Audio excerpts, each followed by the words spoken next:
So many effective means of nonverbal communication that goes into teaching that makes it a success, right? That would never come across in a book. Right. So, there was always a suggestion that I could write another version of this book that was open to the larger public. And I don't have that kind of confidence right now.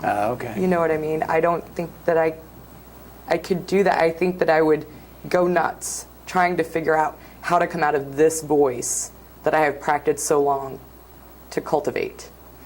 Because it's having to come out of, so I have a natural voice just as me, and I have a natural voice as a philosopher. Right. And this lay communication is a foreign language to me in a certain sense. And trying to do that, I think it would just be so painful and a disaster. Right. I think at this point, but I would really like at some point to follow in the footsteps of Angela Davis and to be able to write things that more people can get their hands on.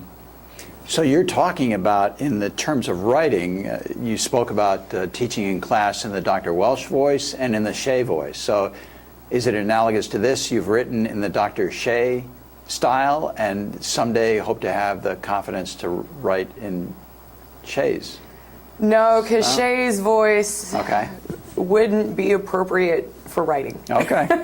All right. It wouldn't. I mean, there's lots of this business and jumping and laughing and pointing and just gesturing and I mean, there's a lot of this that goes into my teaching. Right. I can't put that on paper. Gotcha. Right. So I would actually have to create a whole third voice. Okay. To try to get this across, and I don't have it yet. I don't have those skills to just stop relying on my philosophy training to be able to do that. Because it would have to be somewhere between the level at which I teach and the level at which I write. Right. Somehow I'm going to have to hit this point, and that's just not, it's not a natural capacity. Right. It's going to have to be developed. How do you develop something like that for writing? If all your writing is academic, how do you start with a different voice? I think it's going to be one of these things where when I get comfortable giving talks extemporaneously, when I feel as if I don't need to have every step of my argument, when I feel as if I can account for things without going through the logical argument, I think that will be the beginning of me developing the larger public voice. Some people think that you should just have a confidence to do whatever you want to do in the world, and I know better, right? I mean, I could just go out there and do it, and it would be a hot mess, right? I know how important it is to train yourself to do certain things, and everything that you do, if you're going to do it well, requires training. Cornel West just has a history of speaking to the public. It's just always been there. Right. So he, I would guess that maybe he trained his voices at the same time, right? Okay. Where, a lot of academics don't have that luxury anymore because we're locked in these little offices and rooms in the dark with our books because we have to do all this stuff now, that we don't get to go out there as much. And to be really honest, if there are so many women that I know that I swear to God they never sleep. Oh, yeah. They're just amazing, right? Even our own Beverly Guy Sheftal, right? That woman, I swear she doesn't sleep, right? Because if she's not writing in her genius voice, she's out there talking in her Beverly voice. Right. And wow, I really look up to her, but she's, got some years on me. Right. And I wonder if she's always been good at that. I'm sure she's always been good at everything, but I'm not. I just wasn't born that lucky. So it's in my mind for something that I want to do. Good. Yeah. Good. Even stepping back further, because we're here at the library, was the library helpful, not particularly this one, but a library helpful to you in your research? You can't live without a library. Yeah. No matter what you're doing. Yeah.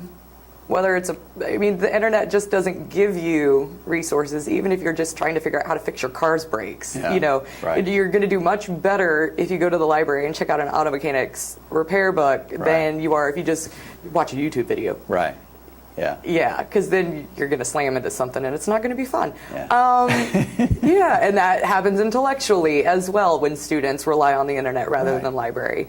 I would have to say there are two aspects of the library that I absolutely couldn't live without, and one is now the digital archives for the online articles. Okay. So having access to JSTOR and Philosophers, Right. all the other databases that we have that we can just sign into the library and Google, or not Google, but to search. Right. We access the article, it pops up, we save it, we print it, we do whatever we do that Yeah. helps us read best.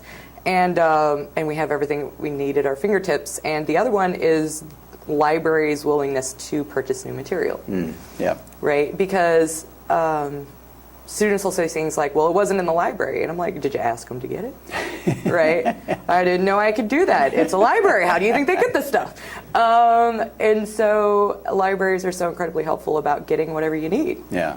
and making it available. And if you can't find it, they'll find it. Right. So you can't do anything without the library. Good. I mean, I'm an avid visitor of my public library. Yeah. Yes. So Yeah. I go to the public library at least once a week for non-intellectual readings, Yeah. right? Yeah. And if they don't have it, I ask them to get it, and they get it, Yeah. right? So libraries they're just Great. necessary. Good. We love to hear that. Yeah. One last question. What Okay. What do you have coming up next? I am writing my second book right now. All right. And the question is, do we blame women for their own oppression? Wow. And I'm going to say yes. Wow. But I'm going to say yes in a very feminist way. Okay. That's going to skirt some of that finger wagging problem. I don't want to give my secrets away. No. But it's going to talk about how when women end up in and this will apply to all oppression, Okay. but I write on gender largely, so that's just the medium that I'm going through. When women end up in these really, really oppressive situations like prostitution and domestic violence and these sorts of things, people will say, well, they're victims, so they're not responsible.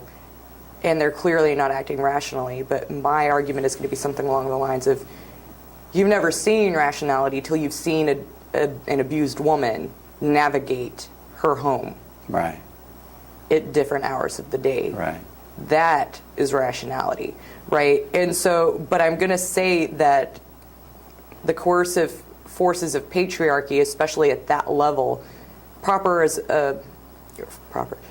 as a proper coercion that breaks the link between their rational action and their moral responsibility. But I'm still going to say that they're blameworthy, but I'm going to have a very feminist analysis of blame that avoids, saying that, oh, you ought to have known better, and how dare you, and shame, shame, shame, right? That sort of thing. Right. And then go into the question of what is the role of forgiveness for these women who weren't trained in women's studies courses and have taken these routes that are pretty much shoved in women's faces every day. Right. To think that every woman has a sort of internal natural feminist consciousness is just ridiculous. And I think that there is an important role of forgiveness that doesn't require them necessarily having to change the nature of their life. So it's going to be a controversial book, but I think it's going to be a good one. Wow. I'm really excited about it. I'm hoping to finish in a little more than a year. Okay. 2014? Publishing? Maybe January 2015 is my goal. Yeah. Good. So we'll see. Yeah. Well, it sounds like both generating a lot of light and heat. So. Yeah. Well, I like it hot. So. Dr. Shay Welch, Spelman College, thank you very much for being here. We really appreciate it. Thank you. All right.